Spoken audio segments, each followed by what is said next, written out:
Hello guys, welcome back in my class. This is Dhirendra Singh here and today I am back to take the second part of form of the verb. प्यारे बच्चों, कैसे हो आप? आपको पता है कि लास्ट वीडियो मैंने आप लोगों को बिहार बोर्ड के लिए स्पेशली ऐसे 10 क्लास झारखंड बोर्ड के लिए भी मैंने एक वीडियो बनाया था, some tricks and techniques of form of the verb. और आपने देखा था कि लास्ट वीडियो में मैंने शायद 8 ट्रिक आप लोगों को दिया था और यह बताने का प्रयास किया था कि फॉर्म ऑफ द वर्ब आप ट्रिक के सहारे बनाओगे। ऐसे फॉर्म ऑफ द वर्ब तो टाइम एंड टेंस से रिलेटेड मैटर है। इसको जानने और समझने के लिए लास्ट डे ही मैंने कहा था कि आपको टाइम एंड टेंस पर पूरा कॉन्सेप्ट होना चाहिए और पूरा टेंस मैं पहले ही आप लोगों को पढ़ा चुका हूं। तो फिर से मैं आपको रिमाइंड कराना चाहूंगा कि आप टाइम एंड टेंस पर अपना कॉन्सेप्ट क्लियर करें। खास करके बिहार बोर्ड के सारे बच्चे ध्यान रखेंगे, क्योंकि आगे अब हम जो भी आपको ग्रामर का वीडियो देंगे वो आप तभी समझ पाओगे यदि आपने टाइम और टेंस बढ़िया से कर लिया है। तो लास्ट डे मैंने 8 ट्रिक के माध्यम से आपको फॉर्म ऑफ द वर्ब पढ़ाने का प्रयास किया। और ध्यान रहे बच्चों, मैंने आप लोगों को बता दिया है कि जो ग्रामेटिकल आइटम मैं समाप्त कर दूंगा उसके बाद से आप क्वेश्चन बैंक उठा करके देख लें। शायद ही कोई ऐसा क्वेश्चन आपको मिलेगा जिसका आंसर हमारे लेक्चर वीडियो में मौजूद नहीं होगा। यानी सारे क्वेश्चन को आप सॉल्व कर सकते हैं अगर ध्यानपूर्वक आप अगर मेरे वीडियो को वॉच करते हैं तो लास्ट में मैंने बताया था ऐसे तो आपका जो ऑब्जेक्टिव जो आप पैटर्न हो गया है उसमें 4 ऑप्शन देगा, लेकिन अभी हम आपको समझा कैसे रहे हैं, उन ऑप्शन में भी वर्ब ही आपका टारगेट होगा। तो यहां हम आपको देखिएगा कि वर्ब को यहां रख रहे हैं या लास्ट में बताए थे कि आप लास्ट में भी वर्ब रहेगा, क्योंकि आपको भी प्रैक्टिस करना है। आपको जो मैं प्रैक्टिस सेट भेजूंगा आज उसमें आपको इस तरह से सीखना है। उसके बाद आप कोई भी क्वेश्चन बैंक उठा करके प्रैक्टिस करोगे फॉर्म ऑफ द वर्ब से रिलेटेड, वो आपको मिल जाएगा, उसका आंसर आप करना। चलिए, लास्ट डे मैंने आप लोगों को ट्रिक्स बताया था, आज मैं रूल पर बात कर रहा हूं। 1 2 3 4 5 6 7 और 8। आज मैं आपसे 8 रूल्स की बात कर रहा हूं, जिन रूल्स की चर्चा टेंस पढ़ाने के दौरान भी मैंने किया था। पहला रूल नंबर पर आप जाओगे, बड़ा इंपॉर्टेंट है और यहां परेशानी होती है बच्चों को थोड़ा सा। इसका रूल मैंने लिखवाया था, अगर जिसने नहीं लिखा है वो अभी भी नोट कर सकते हैं। यदि किसी सेंटेंस में 2 क्रिया भविष्यत काल में रहे और उससे कोई शर्त का बोध हो तो शर्त वाले को सिंपल प्रेजेंट टेंस और बिना शर्त वाले को सिंपल फ्यूचर टेंस में बदल देते हैं। ऐसा रूल मैंने कंडीशनल सेंटेंसेस में पहले आप लोगों को पढ़ाया है, तो आप लोगों को याद होगा वहां मैंने आप लोगों को बताया था कि कंजक्शन के रूप में if, until, unless, as long as या कुछ भी हो सकता है। अगर आप किसी वाक्य में देखें कि कंजक्शन के बाद वाला वाक्य सिंपल प्रेजेंट में है तो उसका दूसरा वाला वाक्य सिंपल फ्यूचर टेंस ही होगा। मैंने यह भी बताया था कंडीशनल सेंटेंसेस में कि यह उल्टा भी हो सकता है। आपको कंजक्शन देखना है, इफ रहे, अनटिल, अनलेस जो भी रहे, अगर उसके बाद सिंपल प्रेजेंट बनाया हुआ है तो दूसरा सिंपल फ्यूचर होगा। सॉरी। और अगर एक सिंपल फ्यूचर बना दिया गया है तो दूसरा सिंपल प्रेजेंट होगा। चलिए अब यहां एग्जांपल आप देखोगे।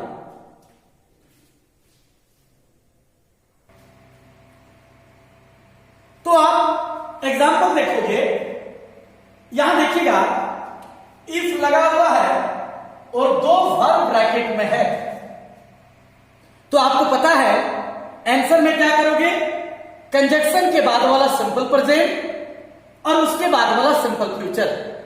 यानी इस वाक्य का आंसर क्या होगा, इफ ही, यहां हो जाएगा कम्स, आप लोगों को पता है, और दूसरा क्या हो जाएगा, शैल टीच। ध्यान देना बच्चों, यहां मैंने दो ऑप्शन दे दिया है। एग्जाम में हमेशा एक ही ऑप्शन होगा, है ना, क्योंकि वहां तो 4 ऑब्जेक्टिव ऑप्शन होगा, तो वहां कोई एक ही वर्ब को चेंज करने के लिए कहा जाएगा। यहां मैं समझाने के लिए आपको दिखा रहा हूं, 2 वर्ब मैंने ब्रैकेट में डाल दिया है, तो इफ वाला एक प्रेजेंट में बन गया तो दूसरा फ्यूचर में बन गया। नो प्रॉब्लम होना चाहिए। दूसरा ध्यान दीजिएगा, unless you give me money, आप देखिएगा यहां बनाया हुआ है और ये ब्रैकेट में दिया हुआ है, तो बनाया हुआ वाक्य सिंपल प्रेजेंट में है, तो बिना बनाया वाला वाक्य किस में बदल जाएगा, ऑटोमेटिकली सिंपल फ्यूचर। तो इसका आंसर हो जाएगा, नेगेटिव है तो शैल नॉट टीच। कहीं कोई दिक्कत है क्या, आप समझ रहे हो? तो चलिए पहला कोर्स रूल आपका हो गया। ध्यान रखना है, एक प्रेजेंट रहे तो हमें दूसरा फ्यूचर बनाना है, और अगर एक फ्यूचर रहे तो दूसरा प्रेजेंट बनाना है। आइए रूल नंबर 2। एक नियम आप लोगों को मैंने बताया था, यदि किसी वाक्य में 2 क्रिया भूतकाल में रहे, आप लिख रहे होंगे अगर आपने पहले नोट नहीं किया है, यदि किसी वाक्य में 2 क्रिया भूतकाल में रहे, दोनों क्रिया साथ साथ हो, जो क्रिया पहले हो जाए उसे पास्ट परफेक्ट टेंस में, तथा जो क्रिया बाद में हो उसे सिंपल पास्ट टेंस में बदलते।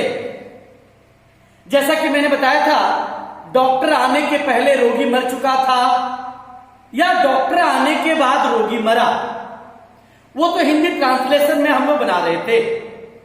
लेकिन फॉर्म ऑफ द वर्ब में आपको 2 चीज नोटिस करना है, बिफोर और आफ्टर। हमेशा ध्यान रखिएगा, बिफोर के बिफोर वाला, यानी अगर किसी वाक्य में बिफोर लगा हुआ हो तो उसका पहला वाला वाक्य पास्ट परफेक्ट टेंस में यानी हैड प्लस V3 में बदलेंगे, और बाद वाला सिंपल पास्ट टेंस में। उसके ठीक उल्टा आफ्टर वाला में होता है, आफ्टर के आफ्टर वाला, यानी आफ्टर के बाद वाला पास्ट परफेक्ट टेंस में और पहला वाला सिंपल पास्ट टेंस में। इस रूल को आप गौर से देखोगे। सपोज आपका एग्जाम में क्वेश्चन ऐसे आया है, तो आप यहां देख लोगे बिफोर दिया हुआ है। एग्जाम्पल पर ध्यान दीजिएगा, the patient died before the doctor केम, यानी ये V2 बना दिया है। और बिफोर है तो उसके पहले वाला कौन टेंस में बदलेंगे? पास्ट परफेक्ट यानी हैड प्लस V3। तो अगर 4 ऑप्शन दिया रहेगा तो हम किसको चुनेंगे? The patient had died before the doctor came. Clear है? लेकिन नीचे वाले में देखिएगा यहां आफ्टर दिया हुआ है और ये हैड प्लस V3 बनाया हुआ है, तो आफ्टर वाले में तो उल्टा होगा सिंपल पास्ट में, यानी यहां जो आंसर होगा डाई का वो केवल हो जाएगा डाइड, यानी the patient died after the doctor had come. आप दोनों वाक्य के एग्जाम्पल को देखकर समझ जाओगे कि बिफोर के पहले वाला पास्ट परफेक्ट हुआ, आफ्टर के पहले वाला सिंपल पास्ट में हुआ, यानी बिफोर और आफ्टर का जो रूल है वो एक दूसरे से विपरीत है। इसको ध्यान देने की जरूरत है। एक और एग्जांपल मैंने दे दिया है, द ट्रेन स्टार्ट। अब देखिए बिफोर दिया हुआ है, तो बिफोर दिया हुआ है तो उसके पहले में हैड प्लस V3, यानी इसका आंसर क्या हो जाएगा? हैड स्टार्टेड, यानी the train had started before I reach the station. मुझे लगता है 1 नंबर, 2 नंबर, 3 नंबर यहां तक आप समझ गए होंगे। मैं चाहूंगा एक बार आप पूरा स्क्रीनशॉट ले लीजिए, फिर मैं एग्जाम्पल मिटा दूंगा।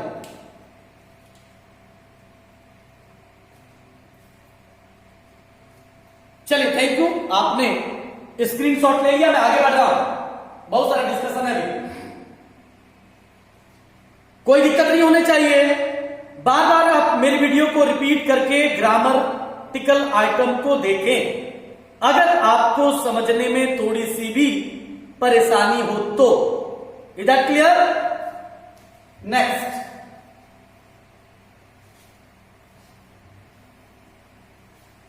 चलिए नेक्स्ट का एग्जांपल देखिएगा।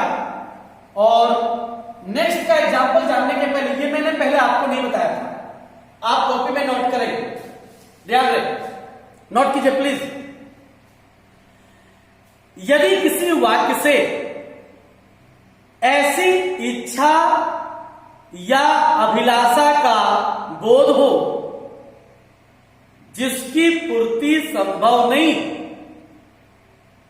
फिर से ध्यान से सुनिए, यदि किसी वाक्य से ऐसी इच्छा या अभिलाषा का बोध हो जिसकी पूर्ति संभव नहीं, वैसे वाक्य में सब्जेक्ट चाहे जो भी रहे, सिंगुलर या प्लुरल, सबके साथ वेयर का प्रयोग करते हैं तथा दूसरे वाक्य में वुड का प्रयोग करते हैं।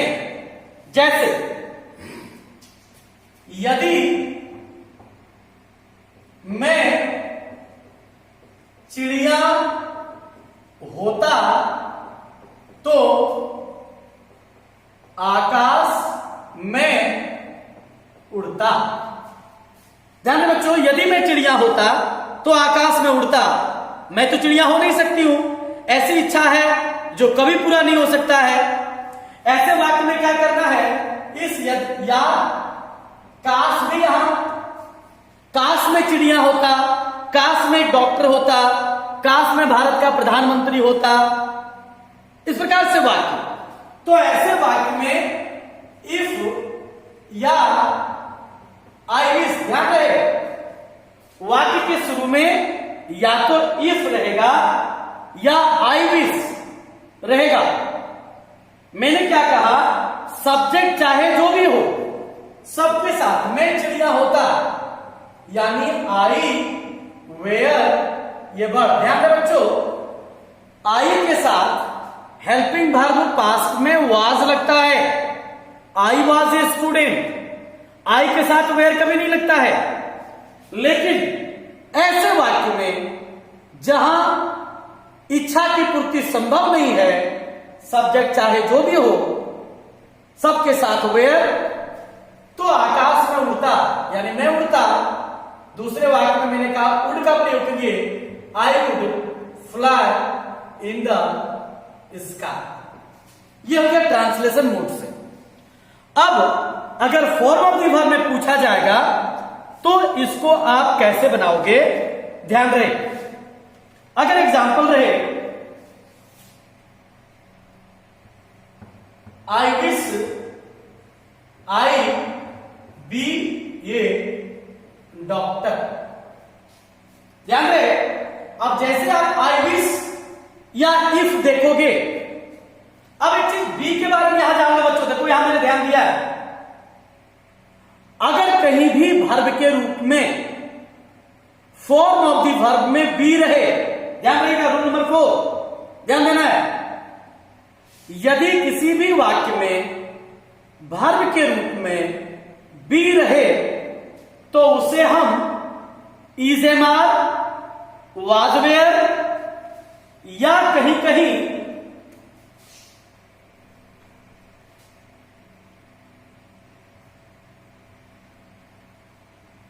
हैज बीन,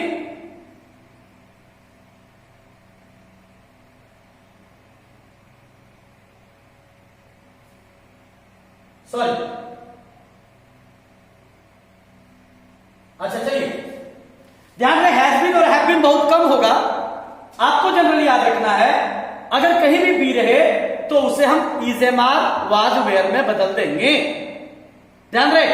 अगर मान लिया जा रहे अगर रहे मिल्क बी व्हाइट, है ना, ध्यान रहे। अगर मिल्क बी व्हाइट दिया हुआ है तो दूध सफेद होता है, यूनिवर्सल ट्रूथ में आ गया, तो यहां आंसर क्या हो जाएगा, केवल इज। क्लियर है। अगर रहे राधा बी 10 लास्ट मंथ, ध्यान दीजिएगा, मैं आगे अभी 4 नंबर रूल को समझा रहा हूं, तब आप 3 नंबर समझ पाएंगे। अब यहां ध्यान दीजिएगा, बी दिया हुआ है लेकिन ट्रिक है लास्ट। तो आप लोग को लास्ट डे मैंने बताया था कि लास्ट मैंने पिछला, यानी पास्ट टेंस का बोध कराता है। अब बताओ तो बी के अंतर्गत क्या आएगा, इज एम आर आएगा क्या, नहीं, क्योंकि पास्ट तो क्या होता है। तो यहां आंसर क्या हो जाएगा, राधा वाज 10। यहां देखिएगा बी का आंसर हुआ वाज, यहां देखिएगा बी का आंसर हुआ इज, क्योंकि मिल्क सफेद होता है, यूनिवर्सल होता है। तो बी के लिए आप is am are, was were का प्रयोग करोगे। अब यहां ध्यान दीजिएगा, अब यहां be I wish I be a doctor, अब आप समझ जाओगे आंसर क्या हो जाएगा, वेयर। कोई दिक्कत। अगर रहे दूसरा एग्जांपल आप देखेंगे,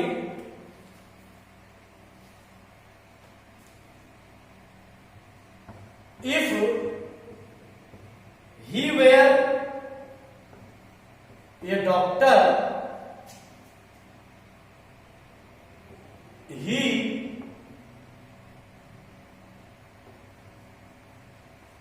हेल्प द पुअर।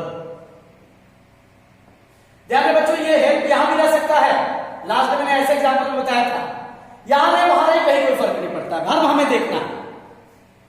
अब देखो अगर वाक्य ऐसा रहे if he were a doctor, अगर हमने देख लिया कि पहले वाक्य में वेयर लग गया है, अब हमको हेल्प को बदलना है, तो तुरंत आप समझ जाओगे इसमें हमने वुड लगाना है।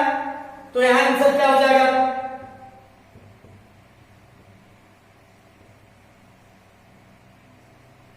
है ना, वुड हेल्प। तो आप 3 नंबर भी समझ गए और 4 नंबर भी आप समझ गए। इसको भी आप स्क्रीनशॉट ले लीजिए। आगे बढ़ रहा हूं,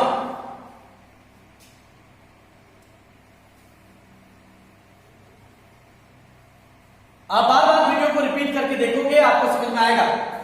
ध्यान रहे, ये हो गया, ये हो गया, ये हो गया, ये हो गया, ये हो गया, ये मैं भूल गया, इस पर आइए। यहां ध्यान रहे, बहुत बार इसको पूछा गया है, वेद वाले को ये व्हेन बीच में भी रह सकता है, शुरू में भी रह सकता है। ध्यान रहे व्हेन वाले में एक हम पास्ट इंपरफेक्ट में बनाएंगे वाज वेयर बिफोर में, और दूसरा सिंपल पास्ट बनाएंगे। अब एग्जांपल रहे व्हेन, अगर क्वेश्चन रहे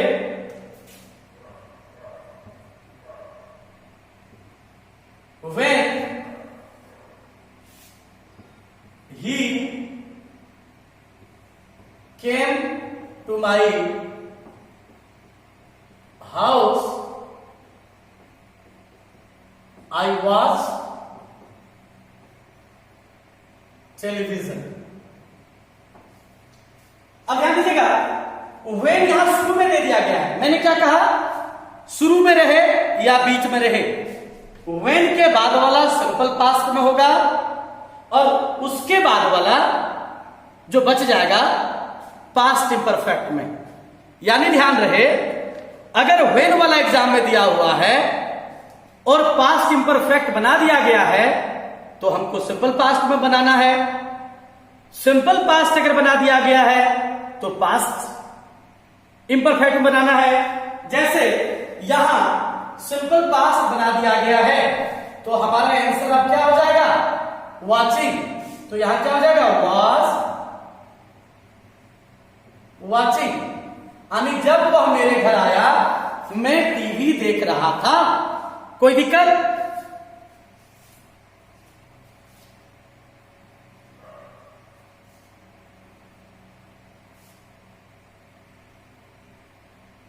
दूसरा एग्जांपल,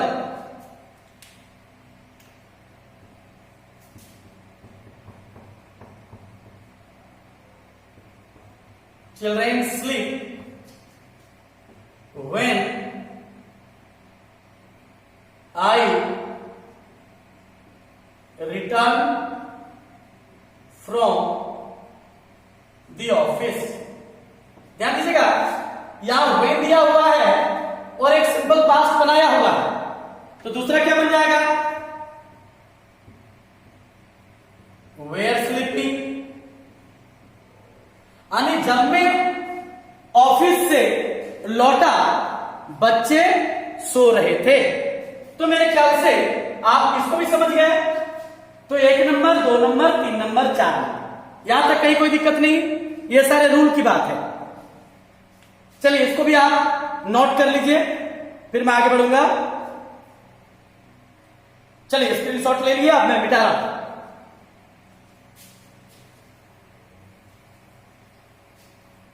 ये सारी बातें आप कितना समझ रहे हैं ये जो मैं प्रैक्टिस सेट भेजूंगा आज उससे मुझे पता चलेगा जब आप मुझे बना करके भेजोगे।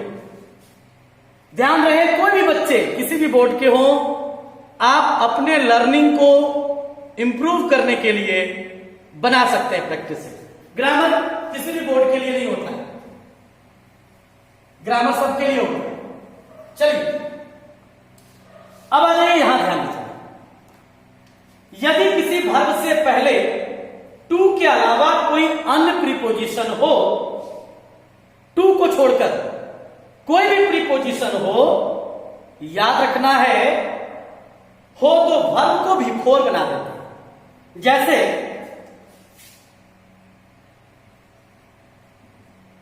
ही इज फॉन्ड ऑफ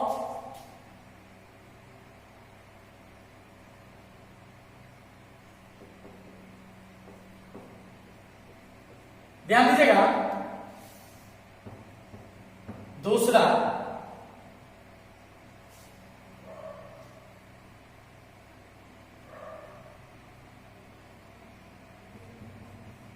ही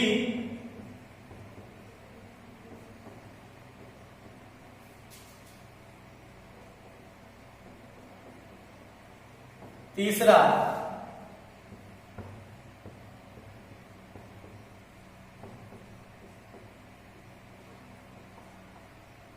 ध्यान दो बच्चों, 3 एग्जाम्पल मैंने दिया, फिर से ध्यान दीजिएगा।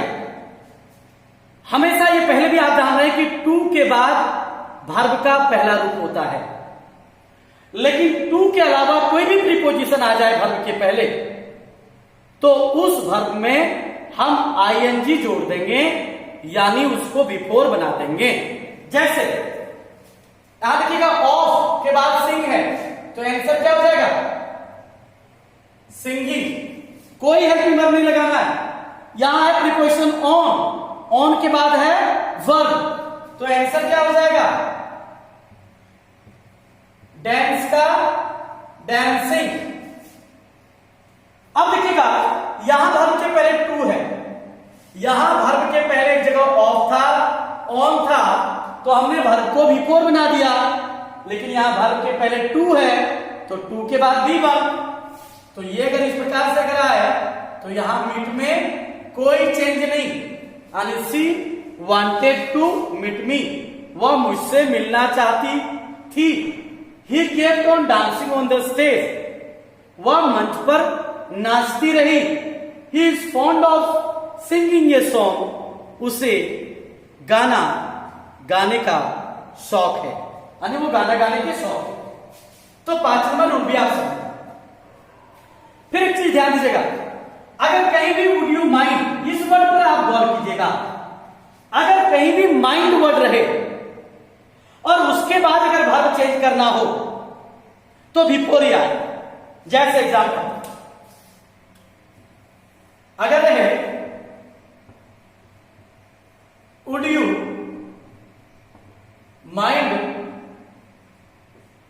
ओपन द गेट,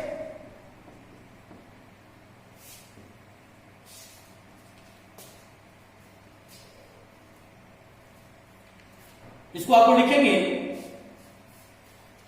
ध्यान में बच्चों, 2018 में ये क्वेश्चन आया है,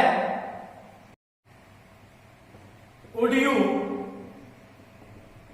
mind dash to my house please, और यही ब्रैकेट में यहां कम दिया। ध्यान रहे ये 2018 बिहार बोर्ड में पूछा गया है।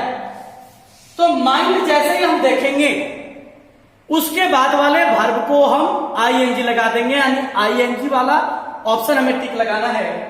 तो इसका आंसर हो जाएगा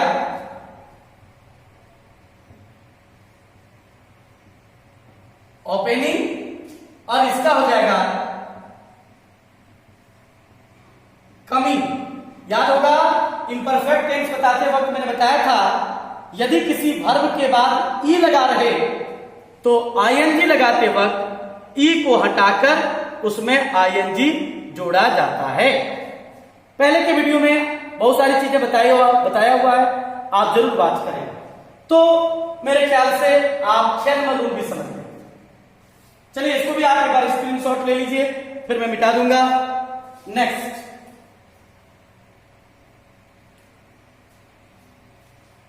वेरी गुड।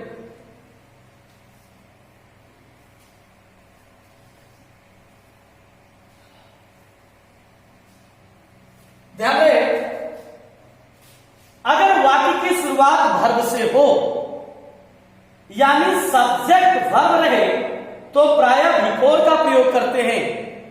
यह भी बिहार बोर्ड में कई बार ऐसा क्वेश्चन आया है। अगर रहे, ध्यान रहे, शुरू में ही दिया गया इज ए गुड एक्सरसाइज। दूसरा,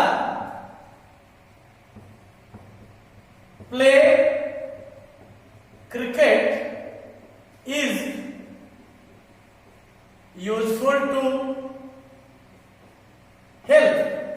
ध्यान रहे बच्चों, अगर किसी भी वाक्य के शुरू में अगर वर्ब भरने के लिए आपको दिया जाए, वाक्य के शुरू वाले में, तो ऐसे तो इसको 3 प्रकार से बनाया जाता है, वो बाद में कभी हम वीडियो में चर्चा करेंगे। आपको एग्जाम में क्या करना है, अगर देखोगे किसी वाक्य का सब्जेक्ट वर्ब है तो उस वर्ब में आईएनजी लगाओगे, तब वो नाउन बन जाता है। और इसका आंसर क्या हो जाएगा? स्विमिंग। ये भी आपको वीडियो में बताए थे। सीबीसी याद होगा आप लोग को। सीबीसी रहने पर आईएनजी लगाते वक्त अंतिम लेटर को डबल कर देते हैं, इसलिए स्विमिंग में स्विमिंग डबल एम हो गया। इसका आंसर क्या हो जाएगा? प्ले। रूल नंबर 7 भी आप समझ गए। मैं बड़ा डिटेल से बता रहा हूं प्यारे बच्चों, इसलिए पूरी तरह से अगर आप दोनों पार्ट 1 पार्ट 2 वीडियो अगर आप देख लोगे फॉर्म ऑफ द वर्ब का, मेरी गारंटी है आप शायद ही कोई क्वेश्चन आपसे मिस होगा। लास्ट में ट्रिक क्या दिया है, जहां कोई ट्रिक नहीं मिले उसे सिंपल प्रेजेंट टेंस से बदल देते हैं। कई बार ऐसा क्वेश्चन आता है, जैसे आपको अगर समझ में नहीं आया, डेट कम टू एवरीबडी। दूसरा,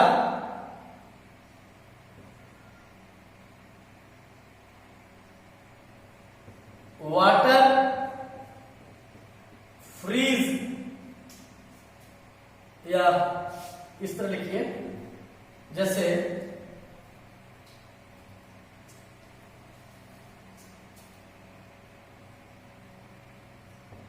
ice melt at 0 degree centigrade.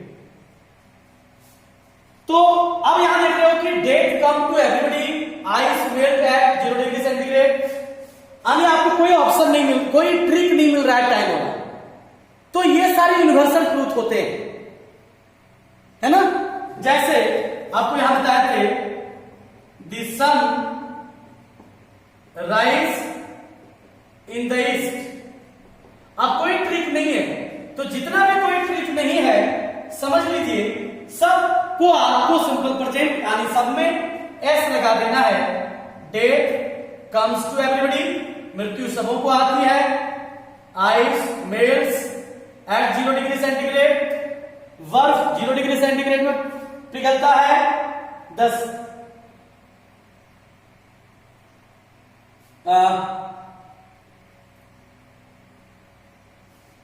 Sorry, ये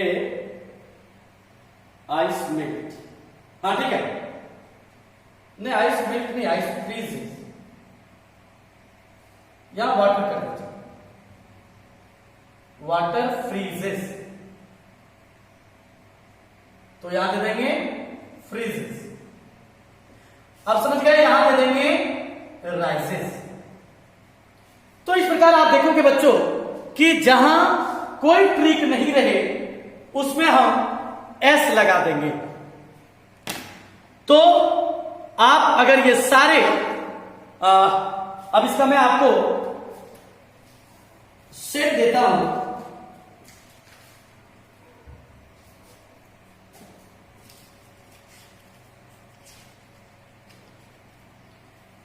इसका सेट मैं आपको व्हाट्सएप के द्वारा भेज दूंगा। ऐसे वैसे बच्चे, एक मिनट ध्यान रहे, अगर आप स्क्रीनशॉट ले सकते हैं, क्योंकि बहुत सारे ऐसे बच्चे हैं जो व्हाट्सएप से नहीं जुड़े हुए हैं, तो वो आप घर में बना करके प्रैक्टिस सेट देख लीजिएगा कि आपका सारा समाधान होता है या नहीं। बाकी व्हाट्सएप से जितने बच्चे जुड़े हुए हैं उसको मैं पीडीएफ बना करके नोट्स और प्रैक्टिस सेट भेज दूंगा। थैंक यू प्यारे बच्चों, बढ़िया से आप लोग मन लगा करके पढ़िए। मैं आपको इसी तरह से वीडियो देता रहूंगा। Thank you.